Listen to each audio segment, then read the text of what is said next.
This is Two Teachers Chat with your hosts, Brenda McCrate and Peggy Wilbur. Hey, Brenda. Hi, Peggy. Well, this is a topic I like to talk about very much. As we introduced pair shares in turn and talks, what the children do with information in part one, and this is part two. Okie dokie. And the question that I have is, how do pair shares lead us into much higher levels of important academic skills, lead the children into being ready to do other things? Oh, they absolutely do. Because very simply, we start with just wanting the children engaged in the lesson. So they turn and talk about a recall event or an understanding or an inferential question, something like that. But when we start teaching them how to talk to each other and how to talk in an academic way, we are setting them up not only for academic discourse, which used to not really be a big part of education, but it's really becoming vitally important. Mm-hmm. What career path doesn't have to come up and give presentations? Hardly any anymore. And then because we're doing so much technically with Skyping and conference calls and everything, you need to be able to have conversations, deep academic conversations with people. Simple ones like talking to your boss and negotiating for something that you need. You'd be amazed as to how many people really have a difficult time putting their thoughts into words. Exactly. And we see that all the time when we begin in August with turn and talk to your partner, and it's sort of quiet, mm-hmm. And we've modeled it, but they're not used to doing, I would call it specific talking and thinking to a specific, answering a prompt. So talk about, go ahead and tell us about and that, of course, once you can speak well, then writing flows from that. Mm-hmm. And of course, we're being tested on how well they can write to topics and answer questions and find text and all of that kind of stuff. And all of it is timed. And all of it on tests are timed. You have 20 minutes. You have 15 minutes. So they need to be efficient thinkers. Right. And talking to somebody else helps you to be an efficient thinker. Now, of course, you're not allowed to talk to a partner on a test, but hopefully that internal dialogue then is starting to build. Mm-hmm. So we start way back in kindergarten, where we ask them to be able to tell us what their partner said. So the first step is simply, can they actually listen and either parrot or paraphrase? So you can start with parroting. Mm-hmm. I say, my favorite movie is Gone with the Wind. And when the teacher asked Joe... The kindergarten? No. But it was the only one that came in my brain. Peggy, give me a break here. Sorry. We do not have notes. I'm just saying we are talking off the cuff. So we're talking... My favorite ice cream flavor is chocolate. And when the teacher says, Brenda, what's Peggy's favorite ice cream? I say, Peggy said her favorite ice cream is chocolate. I really haven't paraphrased it except to put her. And some of the kindergarten will say, she said, my favorite flavor of ice cream is chocolate. They will actually parrot. But that's different than saying chocolate. Absolutely. They are talking in complete sentences. Yes. If you can get your children to talk in complete sentences, and the way you do it is model.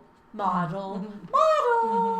Which one time last week I didn't model, obviously, and I asked my third graders to tell each other, talk and turn, about something we had just read, but it was more of a recall. Mm-hmm. They were doing key details, and like 3 of them said, they started with because. Oh dear. And I'm like, no, wait.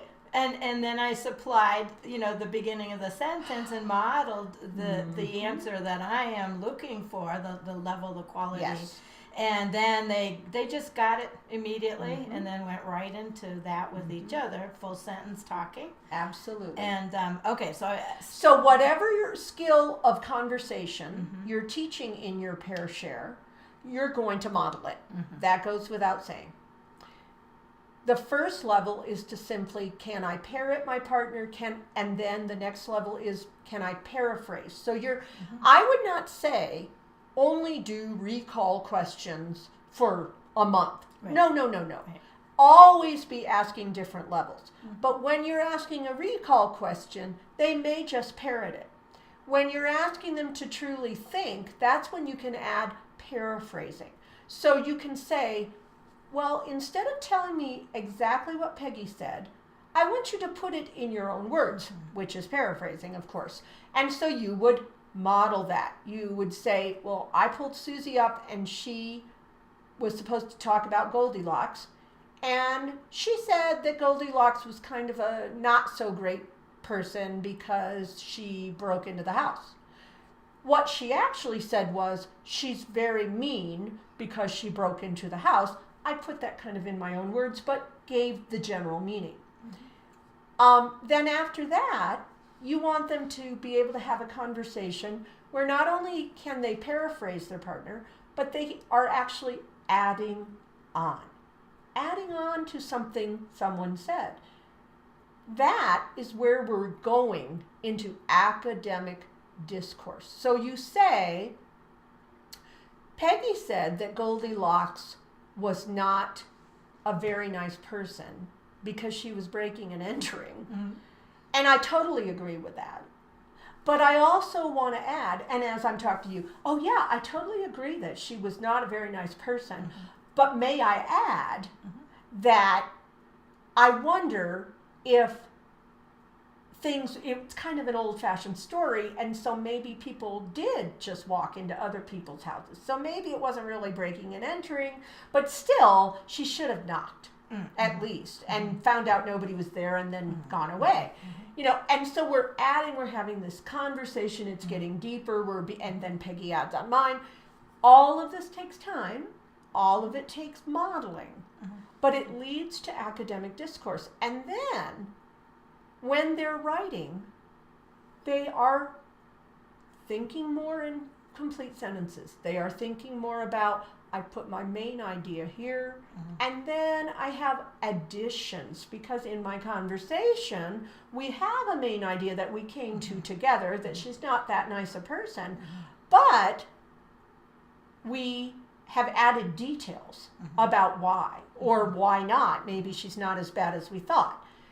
So that gets taken into their writing.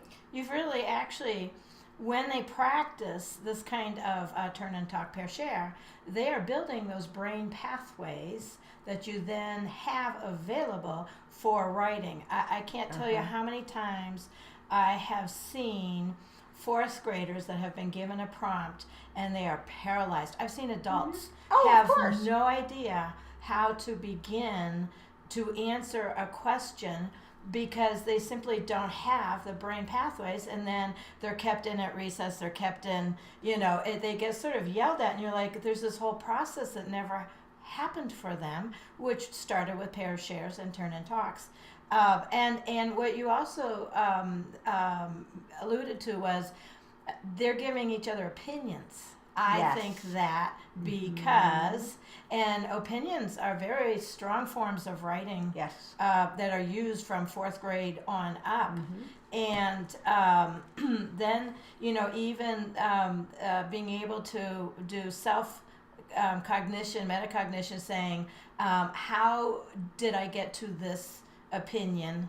And is it a strong opinion, which goes on to the Bloom's taxonomy, evaluation, analysis, evaluation, much higher levels of thinking, and they began to practice that in your class. Yes, in kindergarten, about kindergarten. Goldilocks. Right. Great stuff. Right. Parent shares can lead to all sorts of amazing, wonderful things. And so that is the crux of the real instruction.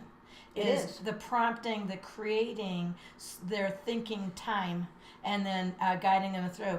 the most interesting thing about parent shares is, as a teacher, you can walk through and you're assessing who got the information, is working with it, and has which level skill of comprehension, and where are they sort of working at with each other. And differentiation. We're always talking about differentiating instruction. Well, if they're pair sharing, I'm not sure it's a verb, but if they're pair sharing and you're walking around and some pairs have amazing thoughts, and you're challenging them to go even deeper, and then other pairs are on a basic level and you're supporting them and scaffolding them so that they can get up a little higher in their thinking, what are you doing? You're differentiating, but nobody feels like their group has to be pulled out in order to do it. We're all talking, we're all having time together, and you're doing two major things you need to do. You're engaging all your kids at the same time as differentiating your instruction. And they're all growing. And they're at the all same time. growing. What's so interesting to me is some of the quietest kids during pair share get to bloom like flowers. Yes, they do. And you get to see, oh my goodness, the depth of this child's thinking is huge. Yep. Excellent. So start, keep going, and parents share your way to an excellent classroom. Thank you for watching 2 Teachers Chat.